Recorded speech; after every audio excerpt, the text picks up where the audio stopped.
high school, so going back quite a while. And Oh yeah.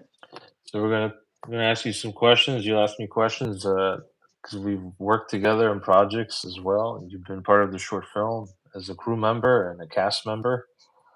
So I think just starting off with, I think because the subject's going to revolve around films and martial arts, because that's your background and that's mine. Yours is the martial arts on the films. So just to go from there and like just recalling some of your like early experiences and getting into what you like and also working with me. So wherever you want to begin with that. Well, my background is heavily in martial arts from age 5. I've been Yeah. doing it 30 years, and obviously we met in high school, and I sensed you had some sort of artistic side. I didn't Yeah. even know you, but I was like, maybe he's in music. And then, long story short, obviously I find out you went to film school and you're very good at acting and filmmaking, editing. And so we started talking about that, and then one thing led to the next, and then we're doing independent films. Yeah. I remember back in meeting you in high school on the bleachers. That's where it all started. We were playing basketball together.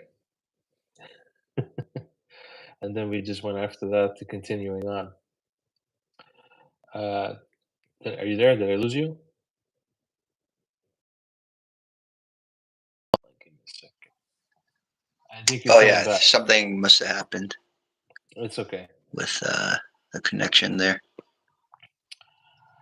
You're back. You survived. Huh. Maybe it's on my end. It happens. I think you're okay now. I You're don't know. back. What's the issue? It's inspecting. Oh, yeah, something It um, happens. with the connection there.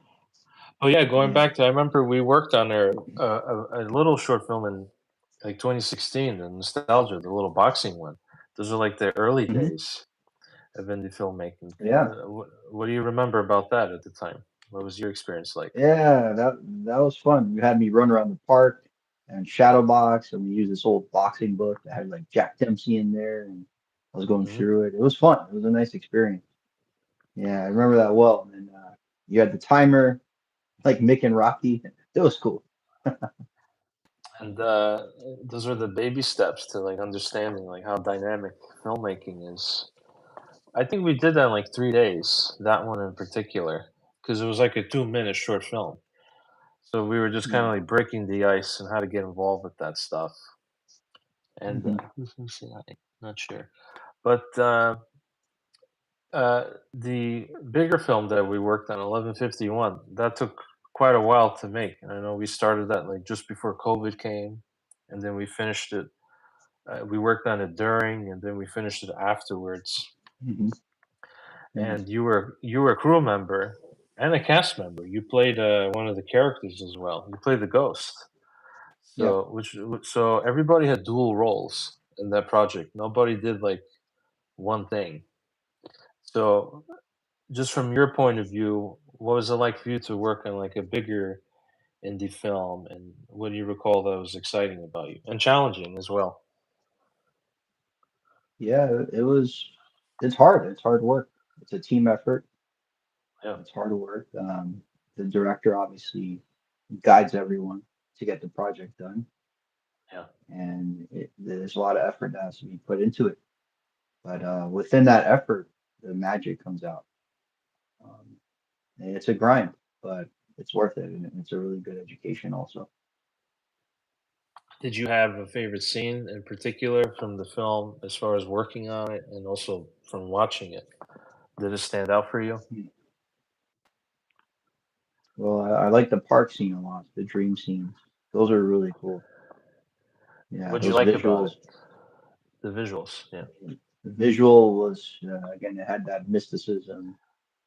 Um, Again, we filmed that very late at night, but I mean, it captured something. It was really cool. And then the actor, um, who Nick played, he got into the role. You guided him well, and he got into it, and it was a really good dream scene. in there. I remember shooting it. There was even like some young girl like running around the park, and it was like probably 2 in the morning, something like Oh that. yeah, That was very yeah. I alarming. heard like I think I heard like foxes in the forest and who knows what else. Yeah, it definitely added a Yeah. vibe. I think the lighting was really good because those light bulbs gave off a gloomy, spooky vibe to it. It made it more Oh mysterious yeah, that way. And the yeah, staircase yeah. in It has those. particular. Yeah, it's a really good visual there, and those lights are more old school, so it has that cool look.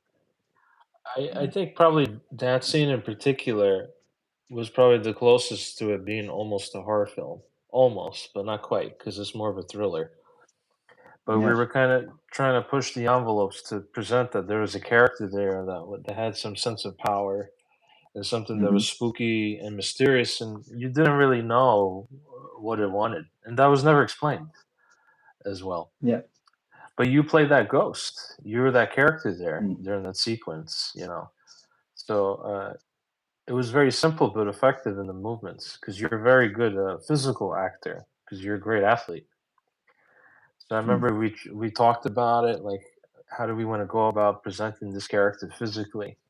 Because he's just a shadow, and just to make it really simple, and not to do anything that looked human. But how did you go about? How did you feel doing that, putting it on? Because it could feel silly putting on a costume like that. It could feel kind of weird or uneasy. So, what was going on through your head while working on those scenes where you had to be the Well, ghost?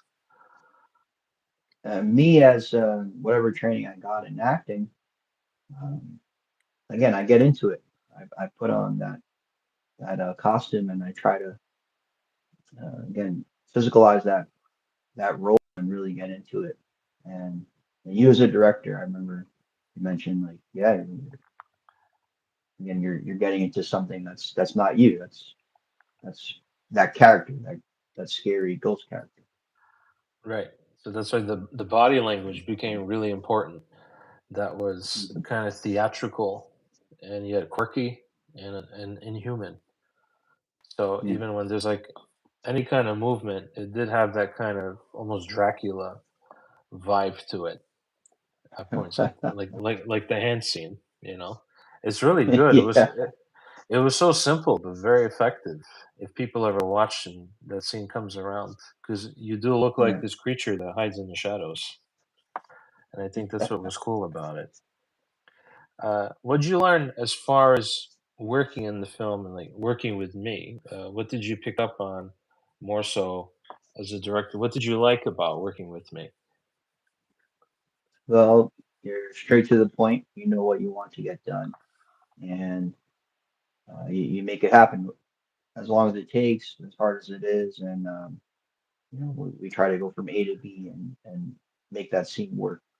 And if there's something that we need to change, you're open to it. As long as it makes sense in the project. So I Yeah, thought you did great. thanks. And Nikki was great. He did a good job as an actor, and he's not even an Yes. actor, you know. Hmm. But talked about it many times. He just had those natural qualities of looking. He took direction well. But also it's important that he brings something to the table Hmm. and to give him the freedom with that a little bit in direction. But he does have that natural thing where it looks like something's bothering him, which worked. It was I think it Hmm. was like a happy accident. I guess just making good choices and picking him. It wouldn't work as well or be as effective if uh, if you did it or I did it. What's this? Someone said Jesus loves you. Thank you. Jesus loves you too. Yeah. Yeah, but yeah, I mean, filmmaking is no joke. It's a lot of it's a long process, and you have to really love this stuff in order to do it. You can't do Yes. anything halfway. It won't work like that for sure. Hmm. Uh, so, as far as the martial arts go and connecting it to films, like what would be like your favorite martial art film? Great question. Favorite I mean, I pick Enter the Dragon as probably the best one that was Yeah, made. right. Bruce Lee, of course. is in that, and I mean it still holds up. You got amazing fight scenes. You have this story that ties into an island to fight the bad guy, and I mean we have like mixed martial arts in the modern time, but you see elements of that back in 1973 when that movie came out. And that's incredible how far ahead Bruce Lee was. Unbelievable. Now, in case people don't know this, you've been my teacher with the martial arts. I've learned everything of everything that I know from you. And we've been doing that for a long time, practicing. We used to hit the pads a lot. You teach me new Mhm. techniques, and you're the one meeting all these like big people throughout the years in that world, like Dan Inosanto, Arjun Chai, Eric Paulson. These are like Yeah. real masters in the martial art Mhm. realm.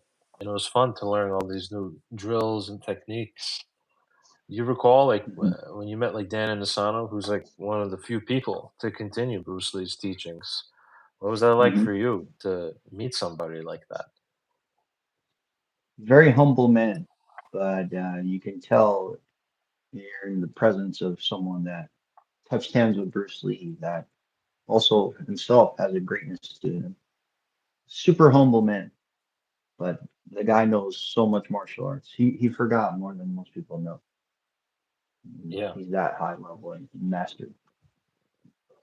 I still remember there was one time because you saw him many times throughout the years, like even back in like the teenage years in high school.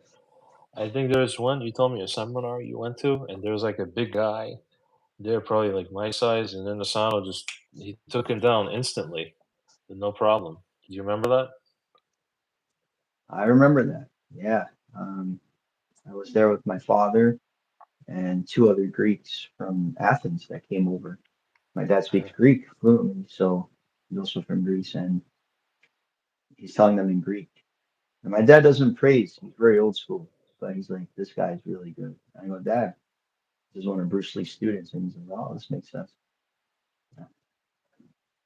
Yeah, he's definitely he has to be probably one of your favorite uh, martial artists up there, Dan. I mean, the man is almost 90 years old. He's still training, doing seminars. He's unbelievable. The wealth of knowledge he has in different martial arts and how he ties them all together. It's incredible, passing on the legacy of the Jeet Kune Do and Bruce Lee. Um, it's amazing. I love martial arts, and I love tying all this stuff in together. When you met the other guy that also continues Bruce's teaching, Ted Wong, who's not alive anymore, he passed away, correct? Yeah, I never got to meet Ted Wong, but Right. my You my knew current people that knew teacher, him. Right, right. yeah, when certified under him, one of the few people in the world. Just the information alone that that guy passed on with the simplicity, the directness, and the very foundation of the Junfan Jeet Kune Do. I mean, that guy's movement was unbelievable. Ted Wong was so efficient in his movement.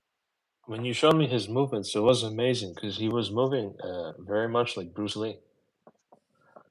He was probably the number one guy in that core group that moved more like Bruce because he was from scratch. He didn't have any other background. Most of the guys that Bruce Lee trained originally had a background of some sort. Ted Wong had no background, and he did exactly what Bruce showed him. He just refined it over time, and his movement was incredible. And the lunge, the straight lean, how to get from A to B really fast. He was so good at it. And the straight lead, when you show me that's such a difficult punch to execute. It's not your typical boxing punch. And it No, takes a long time. It's hard to master that, to make it even more effective than a regular punch. But when he did it, he was very good at it. There was a lot of power behind it. yeah, similar to Bruce, he was like 130 pounds, and you hear the sound on the focus mitt hitting like a heavyweight. That's what it's about, being super efficient. It's amazing with Bruce Lee because for a guy that was like about 130 pounds, I remember as Joe Lewis, the kickboxer, he was even less than that around the time of his death. He could hit like a heavyweight. It was very unusual. But I guess that came Mhm. from just intense. You do the straight lead. You've been doing it for a long time, but it takes time to, as I said, to master that. You have to really dedicate even that one move to do Mhm. it efficiently. You know, what's been the Yes. hardest for you so far as the arts? Like, what's something you find as far as the styles? What's been the most Mm. challenging to you thus far? Would it be Kali, the sticks that you? I remember you showed me that stuff. Well, in the beginning, it was very challenging. When you're a very beginner, you have to build yourself up. That's very challenging because you're going to go through a lot of ups and downs, especially in here. Hmm. You're going to lose battles in the academy, whether it's sparring or grappling or even weapon sparring, whatever it is. And then you go back to the drawing board. That's the process. It's very difficult. You know, yes, sometimes it can be easy, some things, but there's always something that you might not be talented at or natural at. So, again, that's the difficult part. Just seeing all the elements, the punching, the kicking, the trapping, the grappling, the weapon, and trying to find the common denominators in all those and then constantly refine over time. And again, it's a journey and a process. It's not easy, especially in the beginning. I always tell students you have to stick it out. You're gonna make mistakes, but that's okay. Keep going Yeah, forward. and it's a serious art form, and you have to really have passion to progress. You Yes, have to it's not easy. You need a lot of discipline and dedication and to you get have really to. good at it. Really good. That means dedicating your life to it, at least a part of your life, in order to grow, to get good at it. You know, you can't Any come art in form, one any art form, yeah, anything. any art That's form, the way it to goes. really get to the high level, whether you're doing something in your backyard and it's high level, whatever it is, it takes serious dedication to get to that level. Do you believe fighters are born or they're made? That's a great question. The tenacity and that indomitable spirit and just having that intestinal fortitude, that's harder to teach. It can be taught to a certain extent, but some people seem to have it more than others. Uh, but again, I guess it depends on their upbringing and genetics, combination of both. And then Yeah, obviously the other stuff can be trained, the mechanical part, the technique, and the philosophy and all that other stuff as well can be trained over time and refined and improved upon. that's the thing with the mechanical part, like Bruce Lee talked about in the famous interview. That's the part that people can probably relate to a little bit more. The part that's very hard to teach is the instincts, passion, having vision, a natural ability to do something really well. Because some people can pick up something faster than others, you know, or like, and Mhm. you don't know where to go to explain that, and that's part of the artistry. It's hard to explain that. It's something that comes from within. There's almost a spiritual aspect to it. Yes, it's willingness. And I also believe that if someone goes through a period of suffering, and whatever form of suffering that is, and they use that uh, to help themselves transform into something better. Because again, it shouldn't be easy. Like if someone wants to get a diamond, they have to, really work to get that. So it's something that is earned over time through effort. Right, and that's the mental attitude that you need in order to earn it, you know, regardless of how many times you fall down or have a hard time. I remember even editing like a decade ago, and I was Mhm. editing, I think it was the Road Warrior, Mad Max 2, and it was so hard for me at that time. And I was trying to get something done, and I just remember just staying focused on it. So, you know, as you go through it, you grow, you get more used to handling the arts because you kind of been there, done that. You get more accustomed to it. But in the Mhm. early days, it is really harder back then. So as you get more confident and more knowledgeable and experience, and there's nothing like experience, and I believe it. I'm sure you would agree with me that it becomes more of a. to some degree an easier task to take on whatever it is that you're learning or an art form or a Mhm. project. You can handle it better than when you first started. You know. Yes, yeah. Yeah, again, experience. No one can buy that or take it away from someone. Experience goes a long, long way, and with experience, it's the ups and downs. Having setbacks, having failures, and still putting your bag on your back and going forward and learning again and getting better. Yeah. So that will, and I think finding the love for it is important. You have to love what you do because if you don't love it, you won't last. I think That's true too. That is true too. Yes.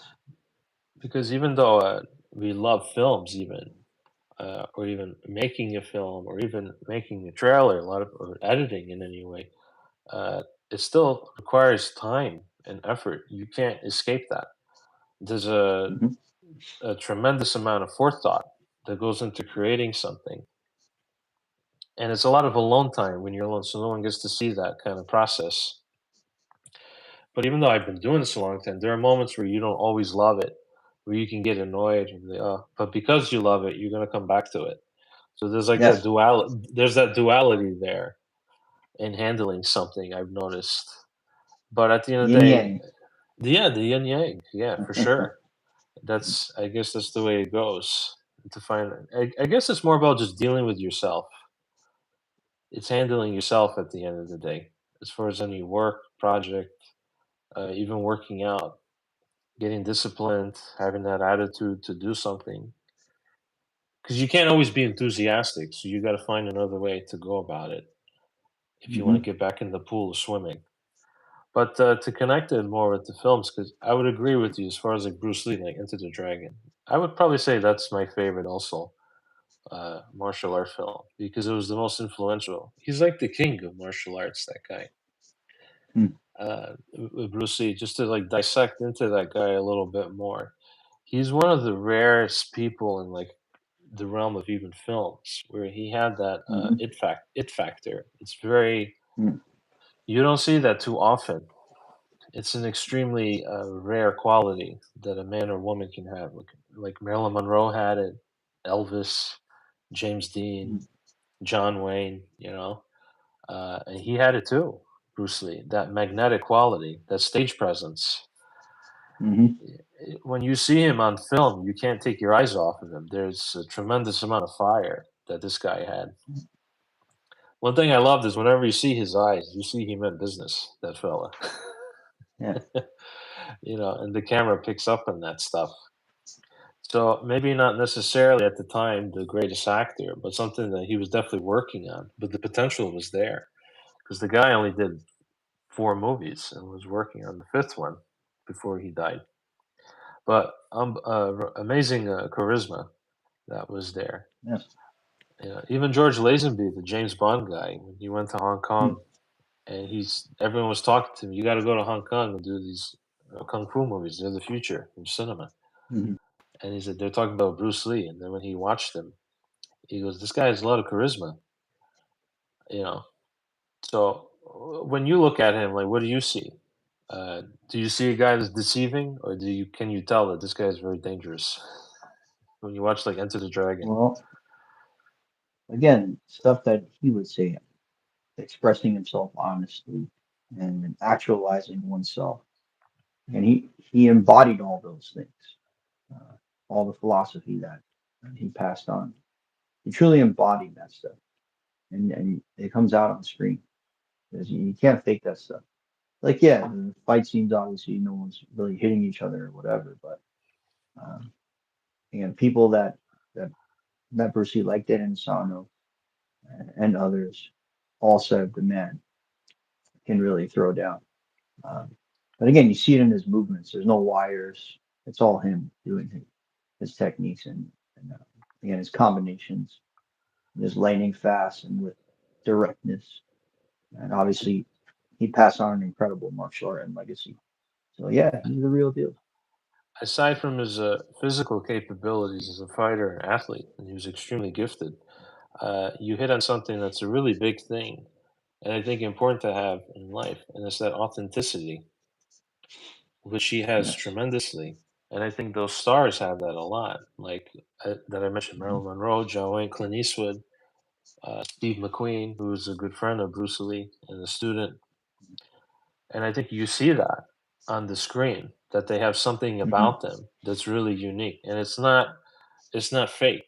I don't really believe that you can fake something like that. I don't think you can put Yeah. on a show. I don't think for films where you see a guy that really didn't want to be an actor, he was a fighter Mhm. first, Bruce Lee, but he happened to go into the films, and that's why we know him. It gave him a big door to get discovered, and then Mhm. that's where we learned how special this guy was.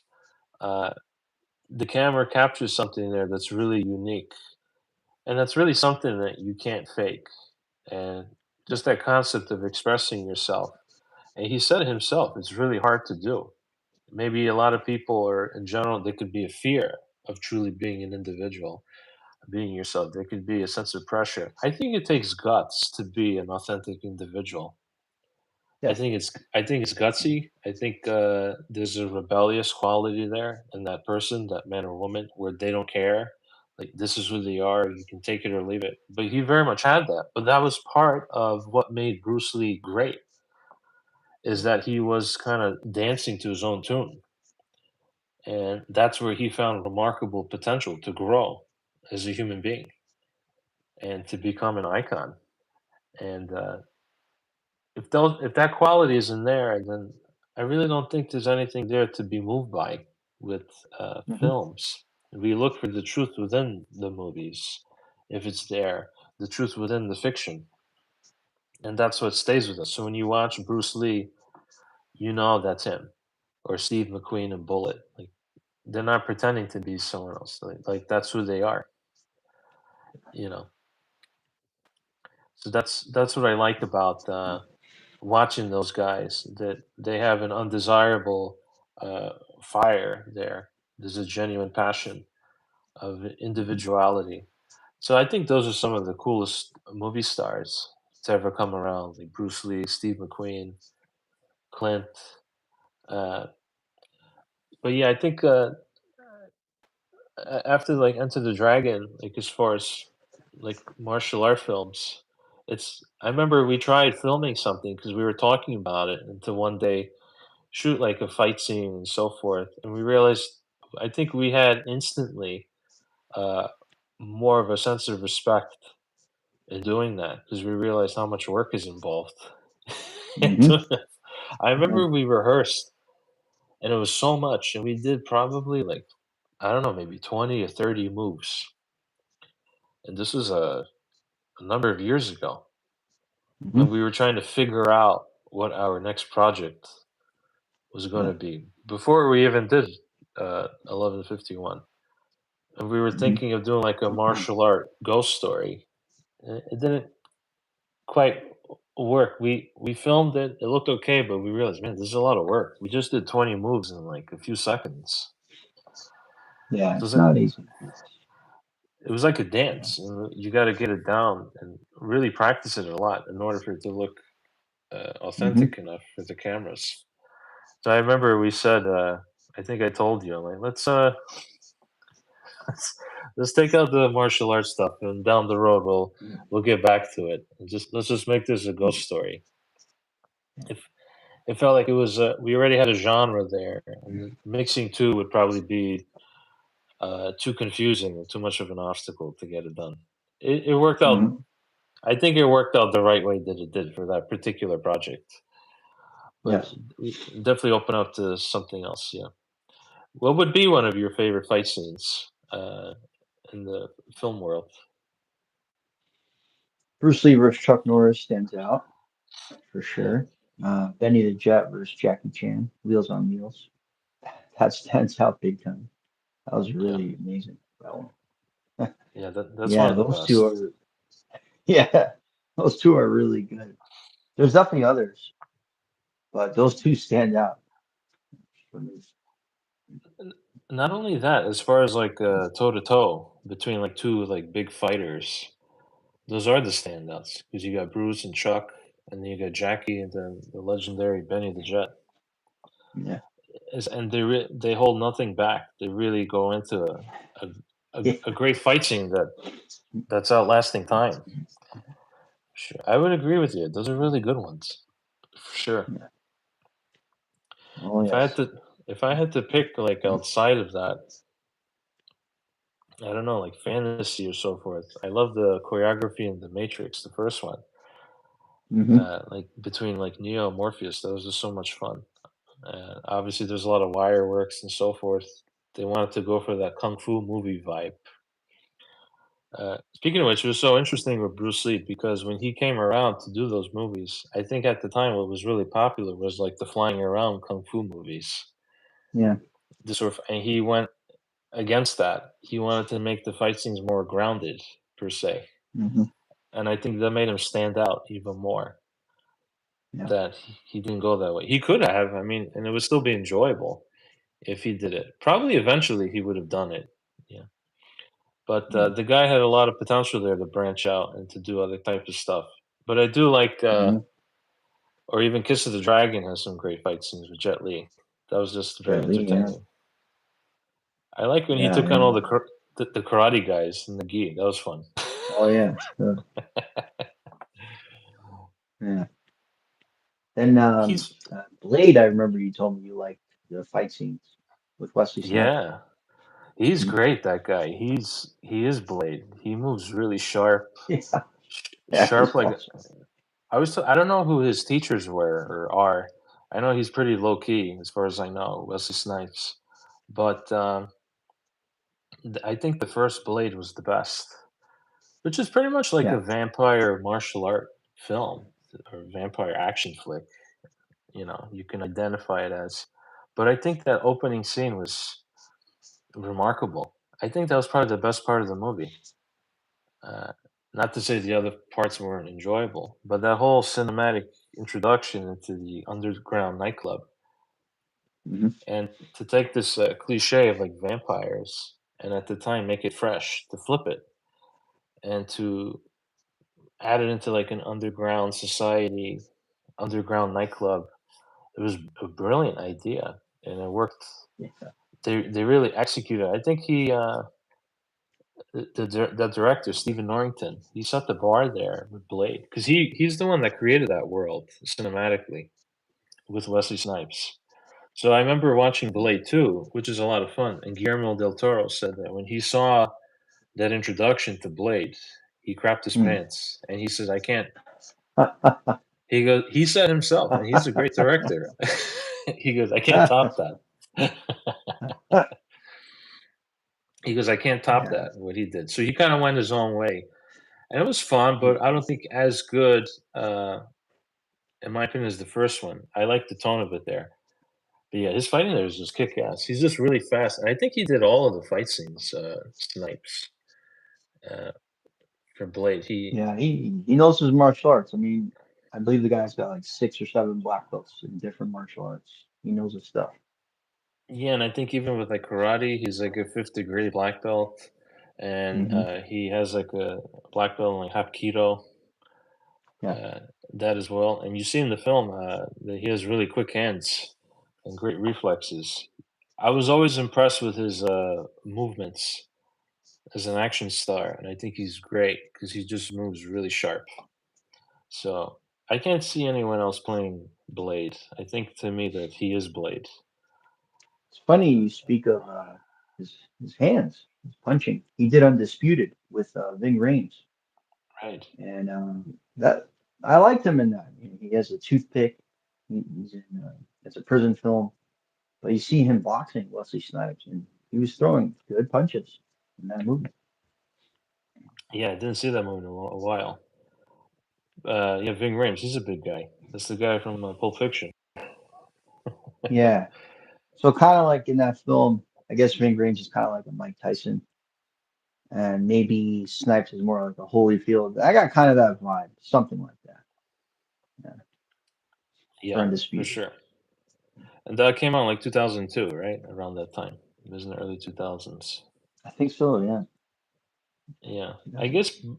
I guess Blade was like the peak of his career with Snipes Hmm. because he was a big movie star in the '90s, and White he was Man Can't actually Jump, big one. White Man Can't Jump, Jungle Fever, Yeah. Money Train, Demolition Oh Man yeah. with Stallone, right? Yeah. It's interesting because at that time he was bigger than Denzel. Denzel was climbing up the ladder as an actor, so he became Hmm. famous first, Wesley Snipes, and then it flipped I think as the early 2000s came. I think when Denzel did Training Day, Yeah. that which was a brilliant performance that really like set the bar there and gave him Hmm. tremendous recognition there. And Hmm. Snipes is a very good actor. He's not just an action guy with athletic qualities. Like he can act and deliver good performances. Yeah. And I was impressed not only with Blade but other films, even uh, U.S. Marshals. I was impressed because that's such an underrated sequel from The Fugitive, and Oh yeah. to see Tommy Lee Jones chasing him, and I thought they did a good job. You know, it's hard to deliver a sequel to like a big film like that and to top it. Hmm. It's probably impossible. I think so. I think the smartest thing to do, and one of the rarest commodities that can happen in Hollywood, is where instead of copying it, because it will be pale in comparison, they take it in another Hmm. direction. And I think that was one of the rare moments where like U.S. Marshals, it had similar ingredients, but they still carried it out to be like its own story. Hmm. And that was a smart thing there. Or even I told you about like The Exorcist. And my father told me about Part Three, which was actually really good. Hmm. Shockingly, it's very underrated because the first one is like the king of like horror movies. Such a disturbing movie, Yeah. but so you can't top that. So they took the story in a different direction and turned it into a detective thriller with a supernatural edge. And they continued the story and opened things up. You just don't see that too often. They're doing more of like McDonald's, just like Hmm. rinse and repeat and so forth. So I was always impressed to see some filmmakers where they knew how to handle uh, a sequel, or even Guillermo del Toro, even though he knew he couldn't top that with the first Blade, he found other ways to make it unique, like adding the Reapers, different characters to kind of increase the stakes there and just make it a really fun ride for an Hmm. entertaining action movie. Yeah, I think that stands out to me the most. It would be Blade. Yeah, Brent, another guy to talk about because it connects to martial arts and Bruce Lee was his son, Brandon Lee. Brandon Lee. Yeah, what'd you Hmm. see in him in the few films that he did, like The Crow or Rapid Fire? Like, what did you pick up from him when you observed him in those films? He definitely had training as a professional actor. Yeah. He was heavily involved in theater, I read, and he was obviously a great actor. Before he passed away with The Crow, you just see, I mean, the level of acting. I think that's incredible. That scene where he rises, he's dead, and then he just has this scene. Oh, I just woke up from. How do you do that? Right from you were dead, and he just woke up. His character does that, and the way he did it was very powerful. I was like, wow, like you feel it through the screen. This guy was a great actor. I remember you saying that a long time ago when we watched it on DVD, The Crow, and when that scene happened, when he comes out of the grave, it's very like Mhm. moving to see that. It was very powerful. But I know like Jeff Amata, who's a great martial artist, and he trained with Insano. This guy's like a legend in the business. He did a lot of great fight scenes. Jeff Amata, Yes. like Blade, he worked in Blade. Uh, Hmm. Born Identity, and these Born Identity was like groundbreaking as far as like the spy genre and Oh fight yeah. scenes. They really took it to the next level. So much so that they had to change James Bond because of that. That's a big deal, you know. Jeff Amata really threw in the Panantukan, the Dumag, the Filipino martial arts, the empty hand. And that stuff is lightning fast and violent. And he put that in those fight scenes, and you see it. It was really good stuff. And you see the lethality of it, like with Jason Bourne when he fights. He's very effective and very dangerous. and he's Yeah. really there to hurt the target. Oh yeah, yeah. He's going right through. He's not playing games. I like how he used even like small weapons, like the fight scene. He used a pen to take on the guy in the room there. And I just thought that was really impressive to do that. Yeah, any fight scenes that he choreographs, I think they're just in a class of its own. They live. Uh, yeah, Roddy that's Piper, Keith David. That was amazing. that's another one. That was Yeah, awesome. That's another one we forgot about. yeah, and it That goes on was for quite really good. a while. Put the That one. glasses on.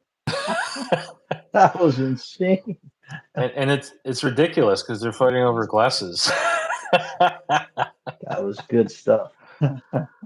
That's interesting to me because it's like they're taking a subject matter that can seem silly, but yet they made it work, and they flipped it because of the context of like a secret society there, this alien invasion that's going on, and this guy just being completely irresistible. He's like, "Put it on," and and he doesn't want to do it.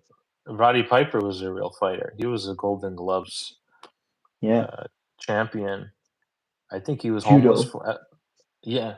Oh, he knew judo as well, huh? He did judo. He trained with Gene LaBelle, who was, Wow. controversial figure a little bit, but the guy was a good judo player.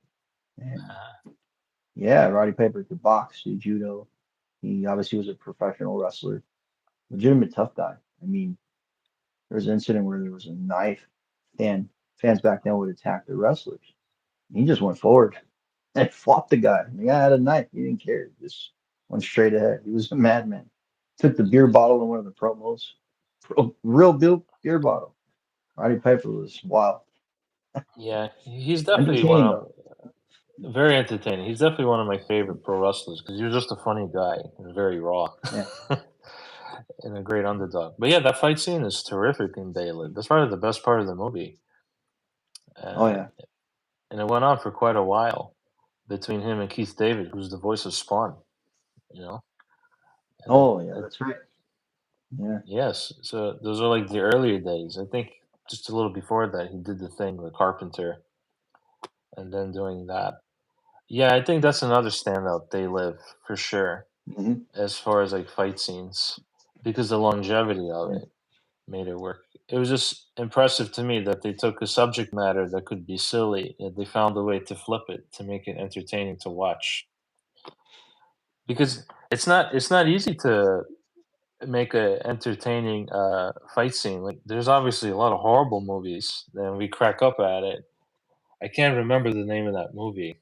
I sent clips to you variously, like throughout the many years, where these two guys they just keep screaming at each other.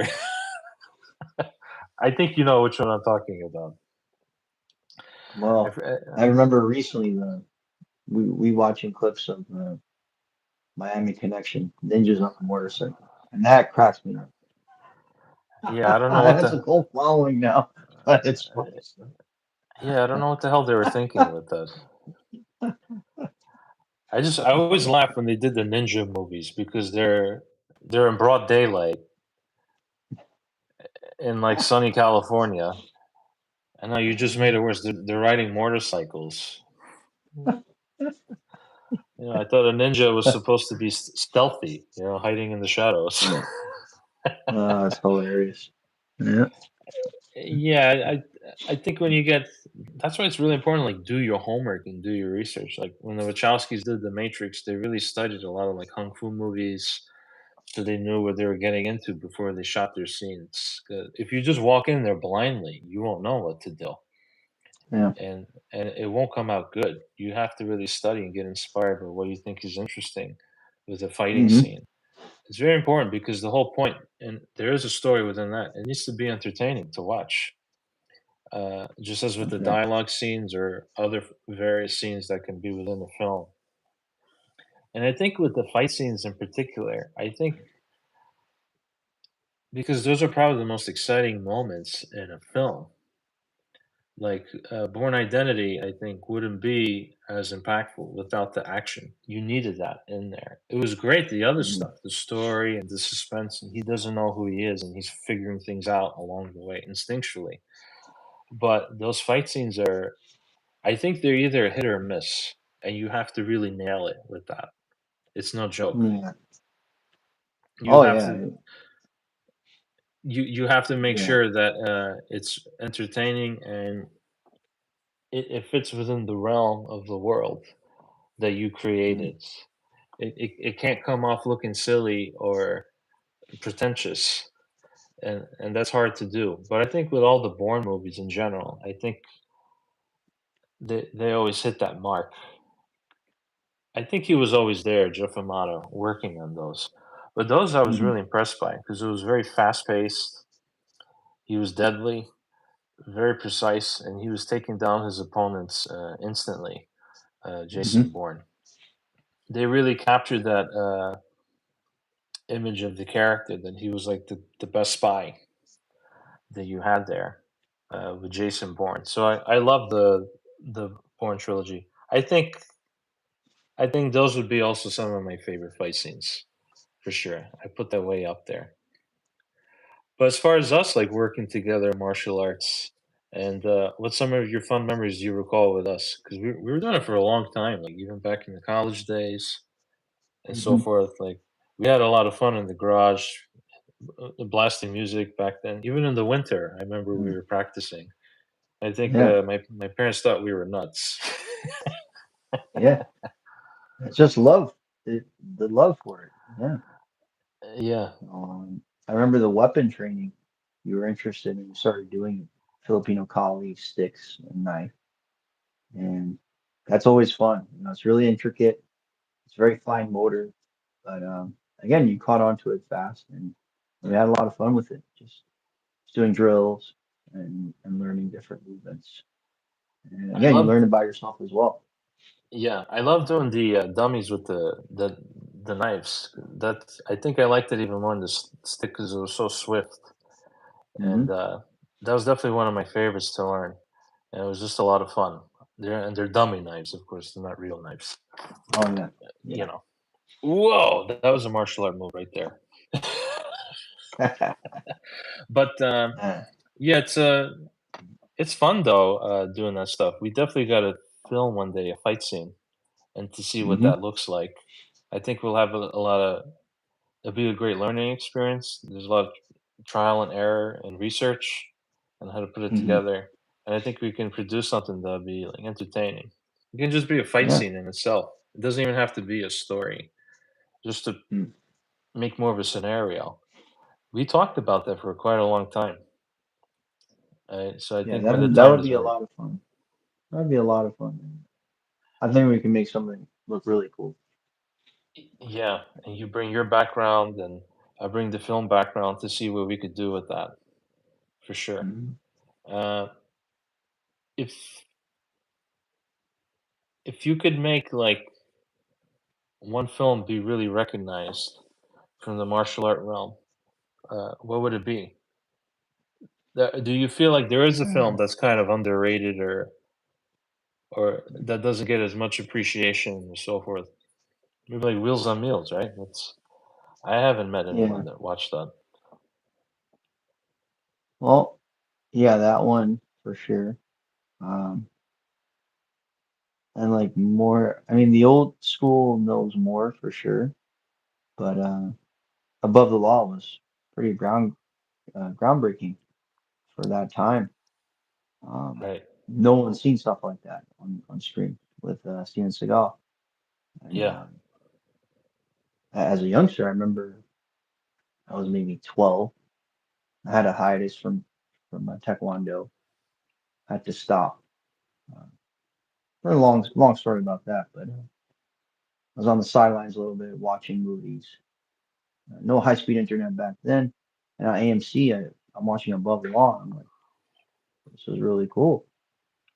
I mean, usually we see kicks and punches, and then you see this guy grappling really fast, and I was like, this is interesting. I didn't know what it was, Yeah. but it intrigued me. And obviously, Seagal had a charisma as well and a presence on screen and really high level. Someone that could open a dojo in Japan and be successful like that obviously has a lot of skill. And then he showed it with Above the Law. And again, a guy that just came out of nowhere, first movie in doing really good in the box office. Really rare. So that's one that's underrated in my book. That's actually a good one. You're right, because when he did come around, he was a big deal. You didn't really see someone like that in the martial art realm deliver fight scenes like that. And Yeah. it was grittier, it was more realistic, and it was shorter and more effective. hmm Uh, like the bar fight scene, and he's using all his Aikido techniques. He captured more of like a real street fight.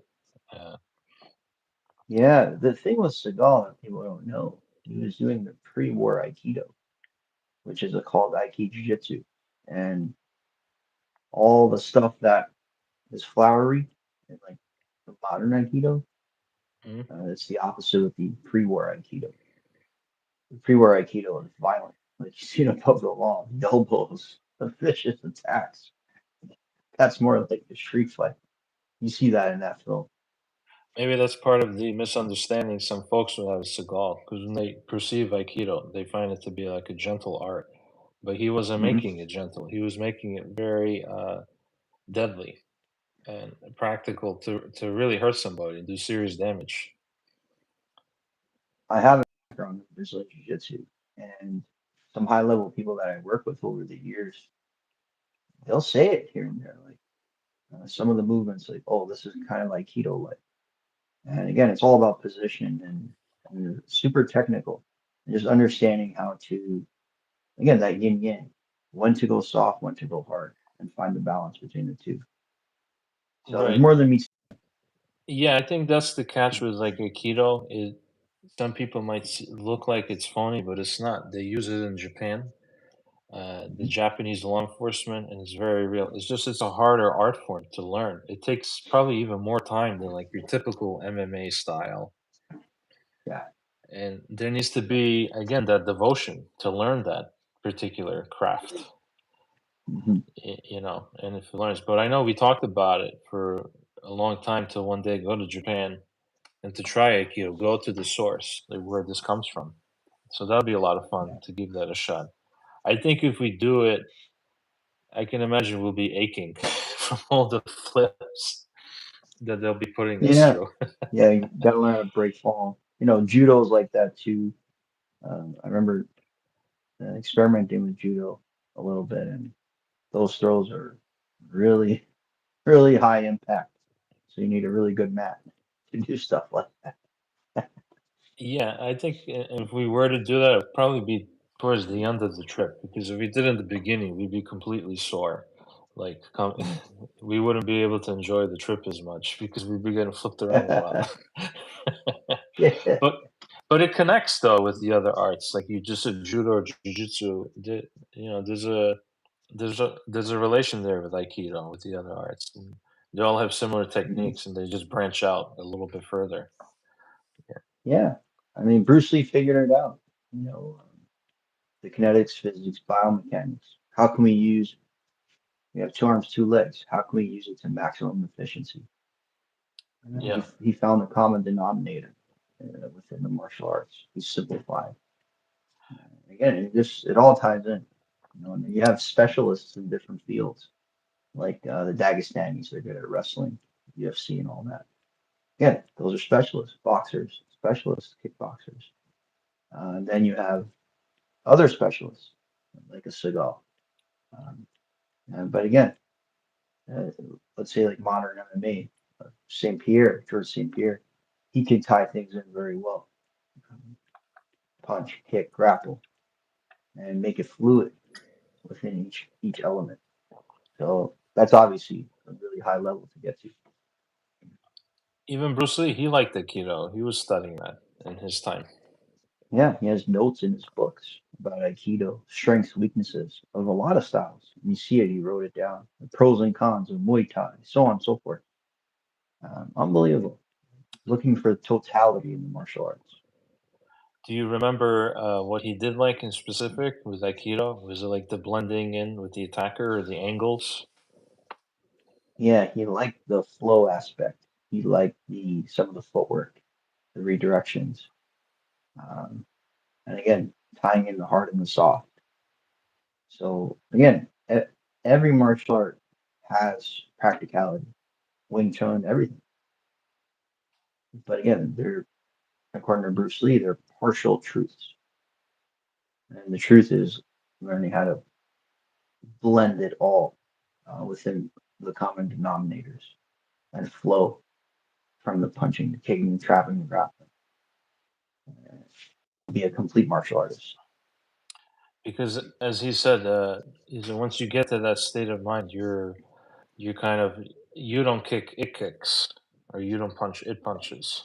It just comes out of you instinctively in a self-defense scenario. Hmm. So that requires training and athletic abilities and talent as well to be at that level to perform effectively. Yeah. Who's one of your Yeah, favorite fighters? Who's one of your favorite fighters today that you like? Who stands out to you? modern fighter. Well, there's a new UFC fighter, modern time. This guy named Ilya Topuria. He's, I believe he's half Georgian, and he's also from Spain. He has that mix. This guy's amazing. He can grapple really well, and his boxing, he's a sniper. I mean, he entered the UFC and he just decimated people like they were nothing. And these are really high level fighters. So this guy's level is, and he's going to fight the main event at the White House card, right at the White House. He's going to be the main event. Wow. That's going to be a huge a UFC event there. I mean, I'm looking forward to it. It's going to be in June, and right on Trump's lawn over there at the White House, they're going to have an Right. octagon and fights, and that guy Topuria is in the main event. I think we never seen that before at the White House, like a fight tournament take place. That's Yeah, that's definitely a first in history. that's going to be amazing to see that. Yeah. Yeah, and a lot of people are going to tune in to see that for sure because it's so like Oh yeah, out of the ordinary. yeah. This is huge. This never happened. Something like this, but again, why not? I'm glad they put this together. Yeah, it'll get people's attention to watch the sport even more so because the UFC and so forth. This is one of the big fighting realms now, and Yeah, until I think there's always like a rise and fall. Like there were before, like kickboxing at one time was really hot in the '80s. yeah. You know, he would be like my favorite fighter, Benny the Jet. He's the one that I really love. And you get a time machine and you put these guys, Dom the Driving Wilson, Superfoot Wallace. They would adapt. These guys were champions. Bruce Lee, they would adapt, and they just had that level of dedication and mastery. They would find a way to be champions. Yeah, It's in the person. yeah. They would find a way to win. Benny the Jet is great. I remember you would always talk to me about that many, many, many years ago.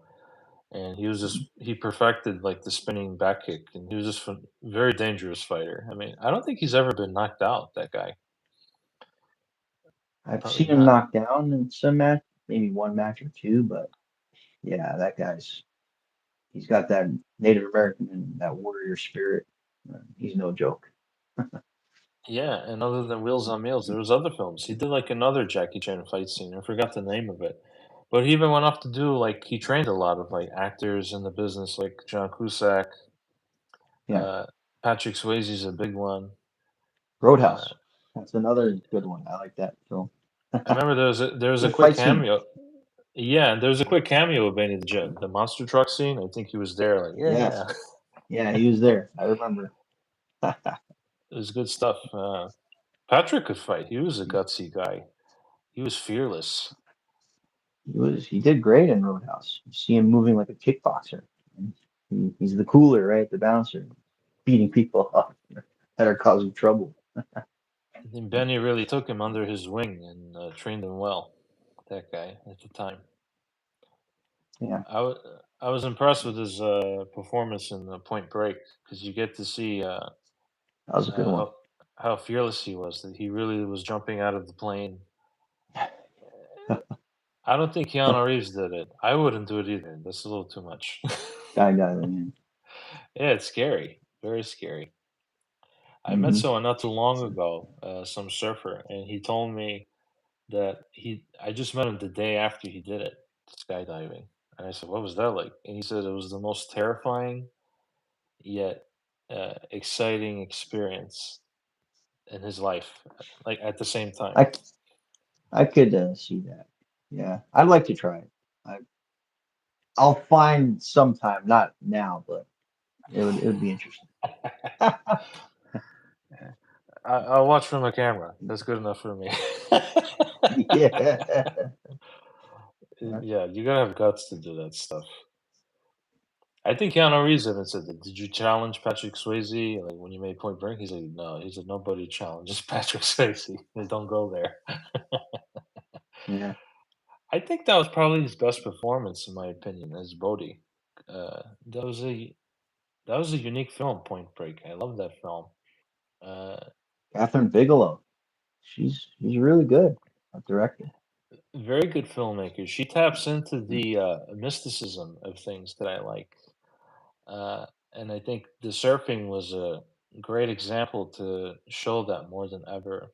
The spiritual aspect, Yes. great cinematography, and to capture how beautiful and yet dangerous it can be to be a surfer for sure. Uh, Mhm. she did one film before that called Blue Steel with Jamie Lee Curtis, where she was kind of tapping into that aura of something beyond, with that aspect of something that has that mystical quality to it. But Point Break was really the one to nail that more than ever. And she just has a really Yes. creative eye. I think it was just so unique to see a film about bank robbers that were surfers. And like Bodhi wasn't your typical villain. There was Hmm. he was like a renegade guy. He wasn't a madman, really. Hmm. You still kind of liked him. Uh, But the fact that he was a bank robber just made it uh, fun to watch him do what he did. He was a controversial character for sure. I'm sure you would agree with that. Um, you're saying about Keanu's For Bodhi, character, or no, for oh, Bodhi, Bodhi. yeah, Hmm. I like the scene where he gets introduced, and you hear that, like you said, like that mystical music, and he's surfing. Yeah, yeah, it's good stuff, and then you see behind the scenes when Catherine Bigelow talks about his character, how and she talks about how Keanu's character meets this man who found enlightenment within what he's doing with the surfing. right, yeah. You think that film might be a little underrated, also a little bit, probably, no? Point Break. It's not as talked about. Um, yeah, so I do think it has a cult following now, Yeah, but for it does sure. stand out. The remake didn't even overshadow it. Hmm. It, No, it I made don't the think so. it made the original stand out even more. Yeah, yeah. I just put my Great. charger on. There we go. Gotta keep it ready to go. Hmm. Yeah. So what's from the work that I've done? What's been some of your favorites that stood out to you that you really like so far? That you see me as Uh, an editor? the movie trailers. Yeah. Yeah.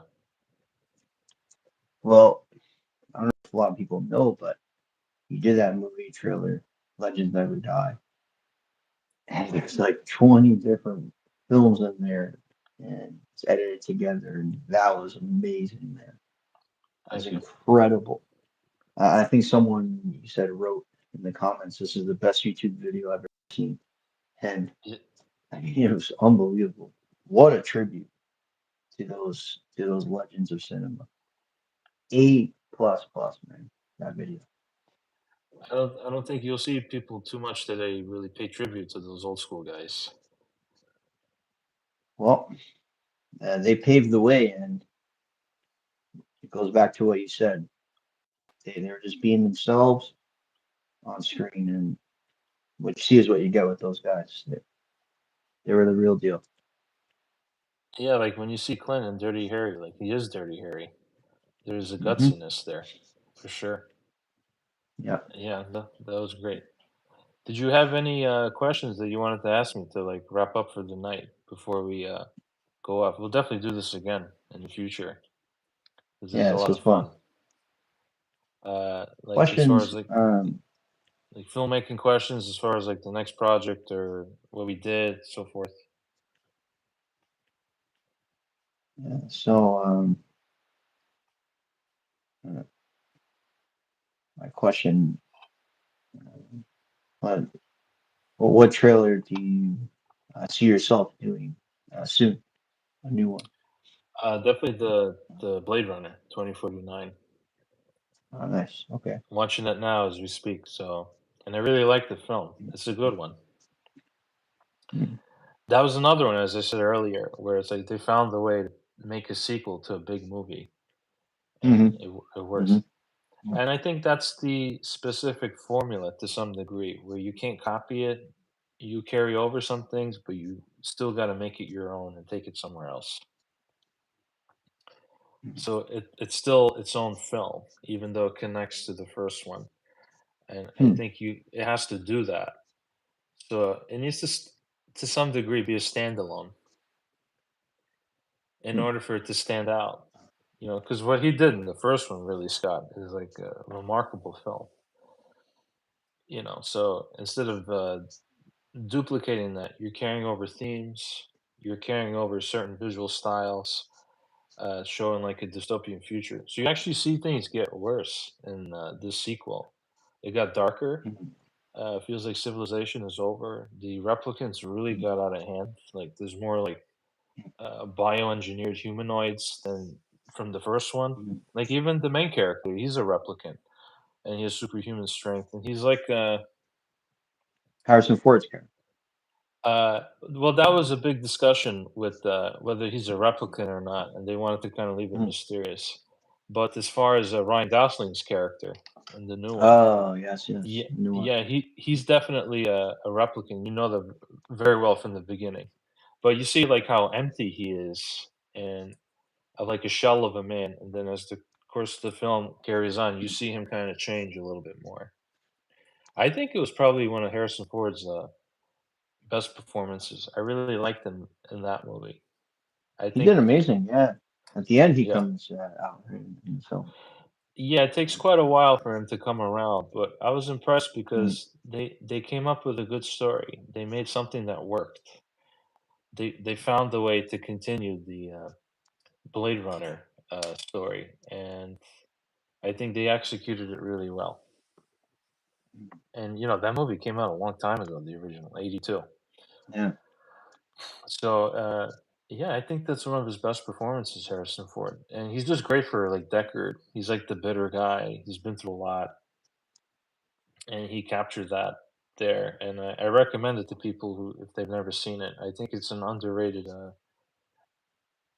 sequel there, and it has some action there, and it has great visuals in its own way. And he's not being Ridley Scott, Dennis, the filmmaker.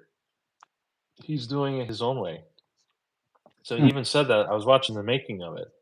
He goes, "I'm not as much as it's a Blade Runner 2. This is still its own movie." So I think, and he's a very good director. He made Sicario, so I think because he knows his stuff and he's very talented, he knows how to handle. I think that's a big accomplishment to make a sequel to a big movie that's a classic, and to still, if not box office success within the moment, it didn't do well financially, but over time it gained critical praise. I think that's a big accomplishment in my book to do that because that's you have a greater chance to fail with something like that. Yeah. So you won't see anyone else come around and do a Blade Runner sequel. Like they got it right. They found the right story and the right director, and it was great to see Harrison Ford come back. It was important to have him come back. He was the key Of ingredient. course. Yeah. It wouldn't be the same without him because he's even though he comes later on, he's still like the star of the movie to me, Deckard. Hmm. You know, so yeah, it was cool. And there was some cool fight scenes there because you see he has superhuman strength, Ryan Gosling. So I enjoyed it a lot. But yeah, that'll be the one I'll in time post next on my Oh, page cool. for people to see Blade Runner 2049. And not only that, it'll make people because they don't even know about Blade Runner. We always talked about that, how it's an underrated film.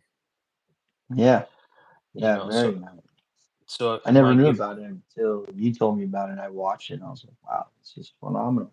The original. I think until like some of my voice actor buddies and so forth, I haven't met too many people as well that have watched it. Mhm. I think it probably gets overshadowed by these other big sci-fi movies. But to me, I think it's one of the best for many Yeah. reasons. And it was very impressive that they got that done back then. But yeah, watching the sequel will make people go back to the first one. So I Hmm. think that was another kind gesture that the filmmaker did. Yeah. It'll make you go back to see this remarkable film that was very impactful and a huge inspiration to a lot of big names, Christopher Nolan being one of them, and anyone else that even I don't know if I'm pronouncing his name right, Dennis Villeneuve, the filmmaker Hmm. for 2049. He goes, I remember watching Blade Runner in VHS like repeatedly as a kid, Wow. just over and over. Because I don't think you saw a film that was just so visually aesthetic at that time. To Yeah. see a director really go that far and go more time, even over budget. And there was no CGI back then. That was the other remarkable achievement for Ridley Scott because he's a brilliant set designer. And to capture these visuals so that you don't see like a regular everyday world, it was a dark dystopian future there. It And he, seems, Alex, like, uh, again, it could be vice versa, but it seems like it inspired a lot of anime that are from Japan, some of those films. You see that in there. It's really breathtaking. Like, whoa, how do you make this all yeah, look like that? I think he said in one interview that he really nailed dystopian future with Blade Runner. That it's probably almost impossible to not be inspired or think about that movie if you watch any anime or any other Hmm. film that relates with like science fiction dystopia. Yeah. You're gonna think of Blade Runner because he really got it down the right way and what it would look like. So Mm. yeah, there was already a blueprint for 2049. So he had an opportunity to expand upon it and take it somewhere else, and just to make it even darker and like the brink of civilization. You have a character that's kind of playing God in the sequel, Mm. and he's a really evil guy, and it's kind of ruining humanity to wanting to make these replicants uh, all the time, and that'll completely overshadow the human race. So no one will be like natural. Right. So, it's a story about like the end of the world to some degree, and still trying to find a way to hold on to your humanity and be connected to that. And even with Ryan Gosling's character, to uh, find that in himself, because he's so empty in the beginning of the film, maybe almost wooden. But I noticed when he meets Harrison Ford, he becomes more alive, Mm. and the performance changes with uh, Ryan Gosling. And I think all for the better. So I think there was an arc and a build up there. I think it was designed like that on purpose for him to be almost like cold and Yeah. even maybe boring or lifeless to some degree. But then there's a change there of self reflection. I think it's about finding things to live for as well. That's the most human thing you can do in your life. And to find that, whatever it is, and it's subjective, it'll be different for all of us in life. Right. And the film is showing that to find that purposefulness, uh, things that you love. But we're already there. We're already doing what we love, and we do it for us. And Hmm. I think if more people do that, in my humble opinion, from what I know, they'll definitely find more personal joy and Yeah. satisfaction in their life. And I do know, as you know, in your field, it's a blessing to be a creative person and to see that it does bring people to pay attention to your work. And that's a nice thing. That's a very good thing. So I think on that note, that's a great way of ending it. To find something that you love to do, right? Oh, absolutely. Yeah, tenfold, my friend, tenfold. Tenfold. Well, this was a lot of fun, Ted. I enjoyed catching up with you, and for anyone that was watching, tuning in, I hope you enjoyed it. And in time, definitely expect more. And I'll talk to you guys soon. I'll talk to you soon as well, Teddy. All right, Chief. All right, sounds good, my friend. All right. Have a good night. Take care. Bye. All right.